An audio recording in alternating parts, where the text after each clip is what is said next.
Tenemos con nosotros a Carlos Salcedo, abogado, a propósito de cumplirse el primer aniversario de la tragedia del Jet, donde, como ya sabemos, 236 personas perdieron la vida y más de 150 resultaron heridas. Las familias afectados continúan en los tribunales exigiendo justicia. La semana pasada, el juez ordenó un nuevo peritaje a la estructura o a las ruinas del Jet y reenvió la próxima audiencia para el 20 de abril. Ese es el estatus actual. Vamos a conversar de eso, como ya dije, con Carlos Salcedo. Mi estimado, ¿qué tal? Bienvenido. Gracias, Ángelo. Gracias, Roberto. Para Un mí pla- siempre es un placer estar con ustedes. el placer es nuestro. Gracias. Gracias, muchísimas gracias.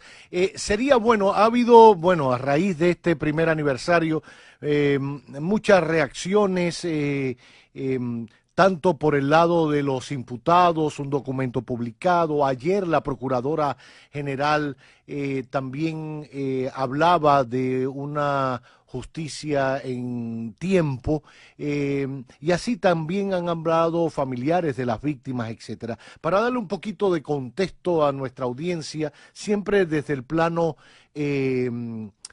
didáctico y educativo, me gustaría explicarle a la audiencia, después de un año, en qué momento estamos, doctor. Y hago un paréntesis importante. El doctor Carlos Salcedo representa a un grupo de personas víctimas de esta tragedia y todo lo que hablaremos hoy con él será al margen de sus casos particulares. Quiero hacer esa distinción porque siempre buscamos la opinión de don Carlos para dar luz sobre cualquier tipo de proceso. Siempre se ha tratado con mucha profesionalidad al margen de sus representados o de cualquier caso privado que tenga, pero siempre vale la pena contar con su opinión y su anuencia para brindarla a nuestra audiencia. Dicho esto, doctor, me gustaría explicarle a la gente en qué momento del proceso estamos con el caso Jet. Bueno, gracias, Roberto, de nuevo. Mira, en la actualidad estamos en la audiencia preliminar, que es la fase intermedia del proceso penal. En este proceso, en esta fase, se va a determinar primero cuáles son las partes del proceso si esto va a juicio. Como evidentemente por razones muy conocidas, la calidad de la prueba que ha presentado el Ministerio Público, los acusadores privados, los querellantes, las víctimas que se han adherido a la acusación pública y también los que son acusadores alternos o alternativos o adherentes. Cada una de estas pruebas, pues lógicamente determinan a nuestro juicio también y de manera muy objetiva, sin ni siquiera nosotros alegar que somos representantes de partes, o sin serlo o siéndolo, nosotros somos muy objetivos en este sentido. Hay más que suficientes pruebas que pueden determinar el envío a juicio. Entonces, primero se determinan cuáles son las partes del proceso, quiénes son querellantes, quiénes terminan siendo víctimas, quiénes terminan siendo acusadores privados. Primero. El Ministerio Público, que ya es parte porque es representante de la sociedad, es el que tiene el monopolio de la acción pública, y luego la defensa. Pero además se determina con qué prueba va esto a juicio.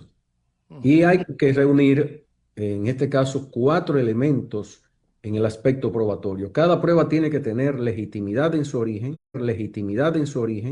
tiene que ser pertinente, útil y relevante. Y cada uno de esos elementos determina la calidad de la prueba, no así, evidentemente, la determinación de la culpabilidad. Ahí no se determina culpabilidad, sino si hay razón, si hay causa probable para que estas personas imputadas, acusadas, sean determinadas como responsables en un juicio de fondo y, en este caso particular, por tratarse de una imputación de homicidio involuntario y de lesiones que están previstas en los artículos 319 y 320 del Código Penal de la República Dominicana, se trata de una acción que por la levedad, entre comillas, que no son acciones tan graves como el homicidio voluntario, en este caso es homicidio involuntario, o el asesinato o cualquier otro tipo de delito de mayor gravedad, por tratarse de un hecho de homicidio involuntario, eso va a un juez unipersonal.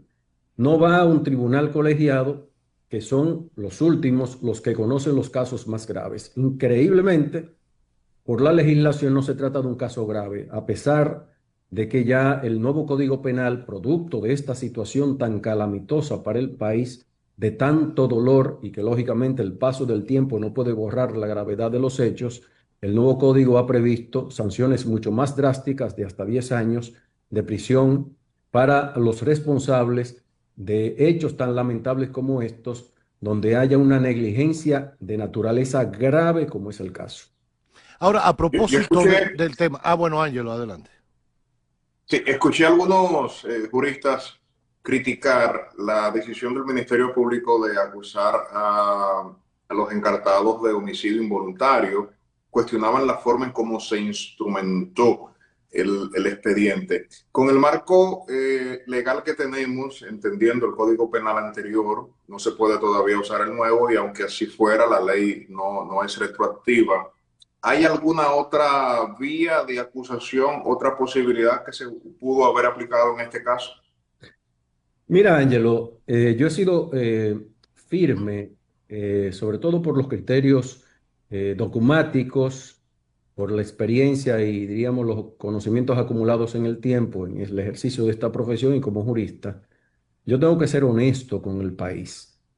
Nosotros tenemos un principio de legitimidad, de legalidad en la República Dominicana y ese principio determina que fuera del ámbito material, del contenido de los delitos en la República Dominicana, los jueces no pueden excederse en la aplicación porque sería evidentemente actuar con abuso de poder y en materia penal la ley tiene que ser absolutamente cierta, está limitada a lo que la conducta en este caso ha sido determinada como delito por parte del legislador.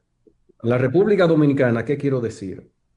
Que no hay posibilidad alguna, en juicio nuestro, para que se pueda derivar de esa conducta omisiva, del deber de cuidado, del deber de garantizar que cada uno de los que hayan concurrido a ese establecimiento nocturno, que en este caso debieron prever, ¿verdad? Tenían conocimiento de que habían fallas estructurales, de que habían advertencias de un problema de falta de mantenimiento y de estructuras afectadas por adiciones, por una cantidad de estructuras que le fueron colocadas en el techo y de pesos que no podía soportar ese establecimiento. Todo eso califica como en este caso una falta de previsión adecuada, pero no es más que en este caso un homicidio involuntario, porque no fue deliberado el hecho de que usted no cumpla las reglas técnicas, no haga el mantenimiento adecuado, está calificado por el artículo 319 como homicidio involuntario. La falta de cuidado, la inobservancia de reglamentos, la falta de previsión pues evidentemente hacen que esto sea solamente una falta que puede ser calificada como homicidio culposo o homicidio no intencional, homicidio no deliberado, porque no fue lo querido por ellos en el fondo. Tan es así que lógicamente si la hermana estuvo ahí y el hermano iba permanentemente, no iban a querer suicidarse en el local. Lógicamente eso no es excusa para finalmente condenarlos como homicidio involuntario porque pueden decir, bueno, nosotros estábamos ahí. Si estábamos ahí, era porque no queríamos de ninguna manera la muerte. Eso sí califica como no homicidio voluntario, no deliberado, no deseado. No fue una determinación que ellos tomaron para poder ocasionar el resultado, pero sí asumieron el riesgo con el conocimiento que no solamente como personas formadas, sino por las cantidades de advertencias que se le hicieron y que debieron actuar oportunamente, lo cual también genera un cuestionamiento a las autoridades del Estado Dominicano y del ayuntamiento, que finalmente no actuaron preventivamente para garantizar la seguridad de los que allá asistían. Por cierto, hoy, bueno, escuché al padre Rogelio decir que no confiaba en la justicia. Ayer la Procuradora General Jenny Berenice decía, y voy a citarlo textualmente, las víctimas merecen una respuesta en un plazo razonable. Y traigo estos dos temas a colación porque, por un lado, se busca justicia, por supuesto.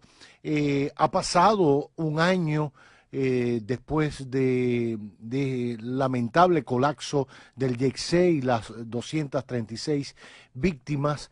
Se ha perdido tiempo en el proceso, doctor. Se ha jugado en el proceso a dilatarlo de manera exprofesa. Había que al año ya haber tenido sanción correspondiente o el tiempo razonable que pide la procuradora todavía está en ese margen. Mira, Roberto, la justicia tiene que ser pronta y cumplida, pero no puede ser precipitada. Lo precipitado es enemigo de la calidad de las decisiones del sistema de justicia. El hecho ocurrió en abril. La acusación fue presentada el 24 de noviembre, 6 meses después. Tiempo razonable para que el Ministerio Público pueda reunir la cantidad de pruebas necesarias que fueran lo contundentemente necesarias, útiles, pertinentes, relevantes, legítimas, para que finalmente la acusación no tuviera torcimientos, que es lo que muchas veces se le acusa al Ministerio Público. Lo ha hecho muy bien. Y es un tiempo más que razonable, dada la cantidad de víctimas. Y hay que entender que había que esperar que se hicieran las evaluaciones técnicas y de hecho se apoderó una entidad oficial donde hay un peritaje que fue realizado por ingenieros a cargo de ONESBIE, que son ingenieros altamente calificados, mayormente conocidos en la República, muy conocidos en la República Dominicana, pero eso toma tiempo. A pesar de que lo hicieron con cierta agilidad, eso tomó meses. Y, lógicamente, para presentar al Ministerio Público una acusación que sea contundente para que finalmente no tenga debilidades, había que agotar ese tiempo. Y luego, a partir de noviembre, las primeras audiencias apenas han transcurrido de noviembre a la fecha unos 6 meses. Tiempo también razonable en un caso de esta envergadura. Se trata de un caso que en este caso ha sido calificado de un caso complejo. Y el caso complejo, pues evidentemente tiene un plazo mayor de investigación. El Ministerio Público agotó el plazo de investigación y presentó acusación en un margen de aproximadamente el 30% del tiempo que tenía disponible para hacerlo, mucho antes o de menos de la mitad del tiempo, lo cual indica que el Ministerio Público sí actuó diligentemente y luego las pruebas presentadas y la relatoría de los hechos contenida en la acusación es más que contundente. Y al mismo tiempo, las primeras audiencias, el motivo principal de aplazamiento no se derivó de la defensa, no se derivó de actuaciones indebidas del juez de la instrucción, sino producto de falta de querellantes, querellantes adheridos de manera permanente, ausencia de querellantes y de víctimas, etcétera, falta de citaciones de parte, falta de notificaciones de documentos por parte de la Secretaría del Tribunal ante un hecho que ya hemos indicado que se trata de un caso de mucha envergadura, un caso calificado en este caso de complejo. Por lo tanto, yo veo que el proceso va con la diligencia suficiente o con la agilidad merecida y reitero, una justicia pronta no es una justicia precipitada que se va a llevar de encuentro, debido proceso, tutela de derechos, porque de no hacerlo, entonces finalmente va a resultar una sentencia ilegítima que daría lugar a recursos de apelación que puedan hacer revocar la decisión firme que se pueda dar en primer grado. ¿Cuánto tiempo dura un caso de esta naturaleza en promedio, lo que se conoce? Mira, yo he tenido muchos casos de homicidio involuntario, incluso con niveles de complejidad. Y estos casos se han conocido en 2 años, en total, aproximadamente. Ya tenemos, diríamos, desde que ocurrieron los hechos, no lo podemos computar Exacto. tiempo, sino que es a partir de la apertura de la investigación y de la acusación, y apenas estamos hablando de mucho menos de un año. Por lo tanto, si falta un año, se supone que ya esta audiencia preliminar en apenas 2 meses deberá terminarse, el envío a juicio con el tiempo que se prevé para la fijación de la audiencia, en unos 4 meses esto va a juicio de fondo. Y si estamos hablando de 4 meses, a final del año o a principio del año que viene tendrá sentencia de primer grado. Con la experiencia que tenemos lo podemos afirmar.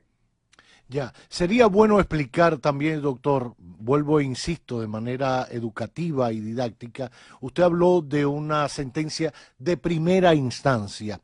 Lo digo porque alguien puede escucharse el fallo a inicios del 2027, a unos les gustará, a otros no, pero después de ese fallo o esa sentencia de primera instancia, ¿qué puede seguir ocurriendo en el caso? Mira, toda parte que se sienta perdidosa en primer grado, sean las víctimas, actores civiles, querellantes, acusadores privados, que pudieran entender que, por ejemplo, las indemnizaciones que le han sido fijadas por el tribunal no fueron lo suficientemente altas o que no satisfacen, en este caso, sus requerimientos o sus pretensiones, y pudieran apelar si el monto no les satisface, reitero. Pero en segundo lugar, si hubiere, que no debe haberlo en este caso, un descargo o que haya una sanción menor a los 2 años, que por ser en este caso un delito grave, en el aspecto, diríamos, del homicidio involuntario, una omisión grave, una falta de cuidado grave, una falta de mantenimiento adecuado y todo lo que hemos conocido en relación con las especificaciones técnicas no cumplidas por parte de la familia Espaillat,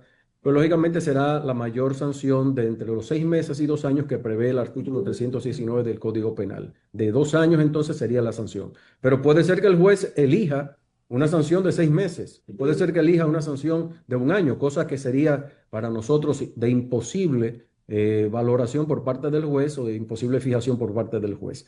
Si no están de acuerdo el Ministerio Público y los actores privados, los querellantes, van a apelar. Pero como estamos previendo que va a ser una sanción máxima de 2 años, la más grave en este caso, evidentemente que la defensa podría apelar, pero al mismo tiempo podría apelar el hecho de que le hayan sancionado a las indemnizaciones que entienden que exceden los límites propios que el juez debió tener en este caso. Y eso va a un recurso de apelación, o pueden elevar un recurso de apelación las partes que no se sienten satisfechas, y va a una corte de apelación. Esa corte de apelación, por la experiencia en casos de esta envergadura, pues evidentemente va a tomar entre 6 meses y 8 meses. Ese es el tiempo, diríamos, para que tengamos ágilmente una decisión en la Corte, con lo cual se cumplirían alrededor de 2 años y 6 meses aproximadamente para tener una sentencia de Corte de Apelación. En la Suprema Corte de Justicia, que entiendo que no habrá mayores novedades, salvo que haya alguna falta de motivación grave, una incoherencia, una ilogicidad grave, una violación a derechos derechos fundamentales y derechos constitucionales en la Corte o en primer grado, pues eso va a ser también ágil en la Suprema Corte de Justicia, que antes de los 6 meses deberá tener decisión definitiva. Por lo tanto, en 3 años, en total, yo pienso 3 años aproximadamente, deberemos tener una sentencia irrevocable o llamada una sentencia firme. Y es entonces cuando se aplica finalmente la pena, en caso de que la haya. Correcto, si es prisión, como se prevé, evidentemente a partir de ese momento ya las personas acusadas deberán ir a la cárcel que finalmente sean enviadas por parte del tribunal. Pero antes no, no hay prisión preventiva en este caso, no están cumpliendo prisión preventiva, sino otras medidas de coerción que son de presentación periódica, garantía económica e impedimento de salida. Dado que no están cumpliendo ningún tipo de prisión preventiva, ni lo cumplieron, evidentemente será computada desde el día cero.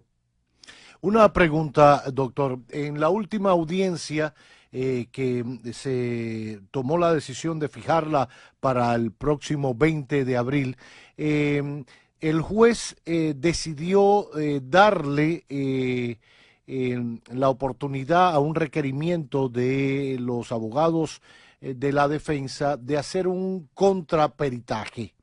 Ya creo que en alguna ocasión se había desestimado un peritaje que se había presentado por parte de los imputados o algo por el estilo. La pregunta viene por lo siguiente: ¿cómo hacer en este momento, un año después del suceso, un contraperitaje? ¿Dónde están las ruinas, los escombros de aquella discoteca? ¿Eso se ha preservado? para hasta que haya una sentencia definitiva. ¿Se puede hacer eso en este tiempo? No se ha contaminado como prueba. ¿Sobre qué se haría un contraperitaje según ha dispuesto el juez? Bueno, primero, el contraperitaje ordenado por el juez, en este caso de la fase intermedia, el juez de la instrucción, es una decisión, diríamos, legítima. La defensa tiene todo el derecho de acudir a ese medio frente a un peritaje realizado durante la fase de investigación por parte del Ministerio Público. De hecho, yo lo he dicho con mucha responsabilidad y lógicamente no es para afectar al Ministerio Público. La omisión del Ministerio Público frente a la solicitud que le hizo la defensa de participar en el peritaje con diferentes tipos de objetos a los que hacía el Ministerio Público o de facilitarle un contraperitaje, debió ser respondida por el Ministerio Público y no fue respondido. Eso yo lo advertí porque eso podría ser ocasión de aplazamientos o de alargamiento del proceso, con lo cual el Ministerio Público no se cuidó en ese aspecto. A pesar de que lo hizo muy diligentemente, muy bien en todo el proceso, esa fue una parte que yo entiendo que omitió. Y eso permitió que el juez ordenara el contraperitaje, a lo cual tiene derecho la defensa, reitero, porque en materia procesal penal tenemos un principio que es el principio contradictorio. No basta solamente los argumentos y pruebas presentadas por el Ministerio Público, querellantes, víctimas y actores civiles, sino que también la defensa tiene que tener la oportunidad para hacerlo y lo que hace, en este caso, el juez de la instrucción, ya apoderado de la audiencia preliminar, es corregir ese entuerto. No se hizo en la fase de investigación, durante la cual es el Ministerio Público que autoriza ese tipo de actuaciones. Entonces el juez de la fase intermedia de la audiencia preliminar ordena el contraperitaje porque es un derecho que le asiste a la defensa. Ahora bien, ¿sobre qué lo va a hacer? Están preservados los elementos, como lo hizo también la comisión de 3 ingenieros presidida por Reyes Madera, el director de la ONISBIE, que mejores no pueden ser esos 3 técnicos, calificadísimos, como dije antes, fueron hechos precisamente sobre la base de lo que hay. Y esos, diríamos, elementos están debidamente preservados y los ejemplos, como le dicen los ingenieros, podrán ser tomados en todos los casos para determinar la resistencia o la causa que finalmente derivó en este hecho tan lamentable, en este colapso, en esta tragedia que todo el país, en este caso, está llorando todavía. ¿Qué Ahora, peso tiene perdona un eso? momentico, Ángelo, para precisar ahí. En este caso, el contraperitaje, ¿quién lo hace? Ellos han sugerido unos peritos, dentro de los cuales hay personas de nacionalidades no dominicanas que no residen ni siquiera aquí, y han indicado incluso cuáles son los objetivos del contraperitaje. Por lo tanto, son las personas indicadas por ellos. El juez evidentemente le ha acogido todo eso y podrá evaluar en su momento y deberá evaluar en su momento la calificación de cada uno de ellos, el soporte que tenga el currículum de cada uno de ellos, la experiencia y al mismo tiempo el nivel de objetividad, de independencia y de capacidades, reitero, que puedan tener ellos para que finalmente pueda ser valorado ese contraperitaje. Al final, el juez lo que evaluará si tiene valor para fines de un juicio de fondo, ese contraperitaje, versus el del Ministerio Público, que de todas maneras será enviado el proceso con ambos, si finalmente se realiza como deberá ser. Sí, esa era precisamente mi pregunta. ¿Qué pasa si se contradicen ambos informes y el juez lo da por bueno y válido el contraperitaje? ¿Cómo se aplica finalmente en un juicio? Bueno, yo puedo adelantar que incluso en lo que ya tengo conocimiento, los elementos que conforman el contraperitaje están indicados ya incluso en lo que es el contenido, el objetivo del contraperitaje. Van a tratar de contradecir cada una de las conclusiones y las consideraciones y motivaciones que llevaron a las conclusiones al peritaje anterior, van a contradecirla en cada uno de los elementos y de manera muy minuciosa y de manera muy depurada. Y eso es buenísimo, va a contradecirlo, pero a final de cuentas el juez se va a decantar por lo que finalmente es lo que todo el país conoce, lo que objetivamente pasó en ese caso, que fue nada más y nada menos que una negligencia absolutamente grave y que va a ser necesariamente retenida como culpa, como una falta que en este caso es indeclinable por parte de las personas que han sido identificadas como responsables. Ahorita usted mencionaba que independientemente de la responsabilidad de los dueños de la discoteca y el desplome del techo ante supuestas irregularidades en los niveles de mantenimiento, etcétera. Había también un tema con la supervisión por parte de instituciones o de estructuras estatales para este tipo de edificaciones.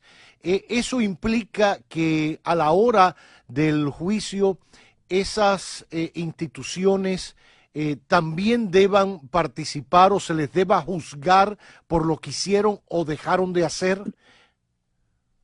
Mira, durante todo este proceso, en mis pronunciamientos públicos, he dicho claramente cuando se me ha preguntado sobre los niveles de responsabilidad institucional que hay una insuficiencia normativa que va a obligar, y este caso no solamente obligó a una reforma del artículo 319 del Código Penal de la República Dominicana para sancionar con mayor drasticidad, según la cantidad de fallecidos, de personas afectadas, a las personas responsables. Eso ya motivó esa reforma, pero hay una reforma pendiente. Tanto lo que tiene que ver con obras públicas, que ahora ya es responsabilidad de vivienda, como ONESVIE y otras instituciones, pero sobre todo también el Ayuntamiento del Distrito Nacional o los ayuntamientos a nivel nacional, tienen una responsabilidad en cada caso, pero el régimen de sanciones, los niveles de responsabilidad no están definidos de manera muy clara, pero además no contienen sanciones penales ni drásticas, ni siquiera que pudieran de alguna manera derivar en la prevención, en la disuasión a través de la norma de precisamente ese tipo de omisiones en la fiscalización, en la supervisión de obras no solamente públicas, sino también privadas, con lo cual esto deberá motivar un levantamiento de toda la legislación administrativa que existe en el país para poder procurar, primero, que haya un nivel de supervisión obligatoria. Por ejemplo, la ley 176 de los ayuntamientos, del Distrito Nacional y de los ayuntamientos, prevé facultades del Ministerio del Ayuntamiento para intervenir en obras privadas, no así obligaciones. Por lo tanto, no hay consecuencia ni penal ni civil. Puede haber consecuencia civil, evidentemente, si se demuestra la falta de supervisión o un problema, diríamos, en todo lo que tiene que ver con el licenciamiento, la autorización para poder no solamente construir, sino para reformar o modificar cualquier construcción privada. Evidentemente que hay una ausencia normativa, una debilidad institucional y lógicamente deberá ser fortalecido, ampliado el marco normativo para darle, en este caso, lamentablemente como producto de esto, y quizás sea la lección grande que nosotros tenemos, para que el Estado dominicano en todas sus instituciones, sean centralizadas o descentralizadas, finalmente cumplan con la labor de prevención con tiempo suficiente para que la cultura de la reactividad en la República Dominicana de alguna manera sea superada por una cultura que en este caso hable de la prevención oportuna por parte de las autoridades para evitar colapsos como estos. Ya, por último, doctor, se ha dicho que una parte de las familias de las víctimas ha negociado, y espero que no se malinterprete mi palabra, pero al final se trata de una negociación de indemnización para no ir a juicio. Esto, el hecho de que una parte lo haya hecho y otra no, ya excluye a la parte que no lo ha hecho a que no lo pueda hacer más adelante, aun cuando comience el juicio de fondo, todavía pueden tratar entre ambas partes una negociación para indemnización. Mira, lo primero, Roberto, es que toda víctima que se adhiere a un proceso penal tiene primero y informa su calidad de víctima y si es acreditada y finalmente reconocida por el tribunal, tiene el permiso y la posibilidad de participar durante todo el proceso y ser informada de las incidencias del proceso. Además, puede pedir condena junto con el Ministerio Público, pero debe ser en coordinación con el Ministerio Público, que es el que tiene la titularidad de la acción pública. Pero una vez esa víctima se adhiere al Ministerio Público, deriva, en este caso, solicitud de indemnizaciones ¿verdad? O de pago económico, Ujú. que es, digamos, el objetivo secundario que tiene una víctima en el proceso, quiere condena penal, pero el Ministerio Público, que es el titular, en caso de que él abandone porque haya sido resarcido amigablemente durante el proceso, a lo que tiene legítimamente derecho toda víctima, si es resarcido, sale del proceso, en este caso como actor civil, como persona que está reclamando el derecho porque ya fue satisfecha. Por lo tanto, no puede volver al proceso bajo el mismo argumento de que está buscando indemnizaciones, ni va a participar en el proceso penal porque ya su actuación desde el punto de vista civil fue satisfecha y desde el punto de vista penal lo que estaba buscando era simplemente de ahí de la acción penal derivar los daños y perjuicios que esa conducta omisiva le ha podido ocasionar. Ahora, esta sí es Bueno, por último. Algunos cuestionan, no sé si desde la perspectiva moral o sentimental o ética, que, que se negocie entre las partes en un caso como este. Escuchaba el otro día un ejemplo que ponía alguien en medio de un programa y decía, bueno, a veces ocurren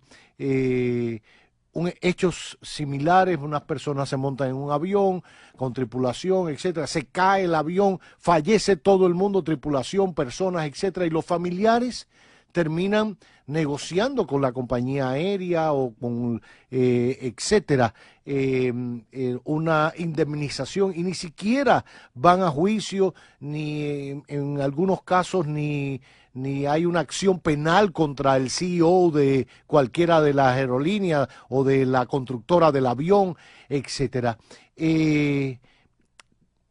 Está bien que eso ocurra, o sea, en hechos de esta naturaleza, tantas víctimas, etcétera, que las partes negocien, se tiene que ver mal visto por el resto de la sociedad, o es algo normal que en el mundo de la justicia existe. Mira, hay que entender lo que es la justicia. Es un sistema oficializado, institucionalizado de resolver civilizadamente las contiendas y los diferendos que las partes privadas y públicas puedan tener en ocasión de cualquier hecho que sea, en este caso, retenido como conducta indelicada, indebida, irregular, conforme a la normativa. ¿Qué significa eso? Que toda parte que entra a un proceso, primero, tiene que tener calidad de interés. ¿Quiénes tienen calidad? Aquellos que son deudos de las personas fallecidas, en un caso como este, los lesionados, las personas que tienen lesiones temporales o lesiones permanentes, tienen calidad, pero tienen interés también porque los deudos han sufrido moralmente y materialmente porque ocasionaron estos hechos gastos funerarios y de toda otra naturaleza, y en el caso de los lesionados, pues tuvieron que acudir a los hospitales, clínicas y demás, y eso generó gastos. Esos son daños materiales que tú tienes el derecho, la calidad, el interés de poder pedirle al tribunal que te los reembolse, que te los califique, que te los cuantifique para finalmente reembolsarte. Pero además, un padre cuyo hijo ha fallecido en ese evento tiene todo el derecho de que no solamente lo que ha gastado económicamente, materialmente, que además moralmente está sufriendo, y es lo que la justicia ha previsto, los códigos y las leyes han previsto, que todo aquel que sufra un daño como consecuencia de un hecho delictivo puede pedir las indemnizaciones correspondientes. ¿Y qué son las indemnizaciones? Valores económicos. Se fija el daño material, se fija el daño moral, y ese daño moral son los daños que se le ha producido psicológica, mental, en todos los órdenes íntimos de la persona subjetivamente, y el juez valora eso como daños y eso es legítimo pedirlo, no importa el caso que sea. Está previsto para todos los casos, sea un caso de menor cuantía, sea un caso leve, sea un caso grave, sea un caso gravísimo. ¿Por qué? Porque la justicia tiene elementos de restauración, en este caso, del daño causado, pero tiene también elementos retributivos. Usted tiene el derecho de que los daños que le han sido ocasionados a usted directamente o a las personas que dependen de usted y que son fallecidas o que son lesionadas, o de las personas que tienen un vínculo familiar, afectivo, profundo, tienen el derecho de derivar, en este caso, las consecuencias económicas. ¿Para qué? Para que se les retribuya ese daño, el daño material y el daño moral, como he dicho antes. Qué bien. Bien. Bueno, pues agradecerle sus consideraciones, como siempre, un privilegio tenerlo en nuestro magazine. El doctor Carlos Salcedo, gracias, muchísimas gracias. Gracias a ustedes. Un abrazo. Un abrazo. En exclusiva en este magazine que no tiene nombre.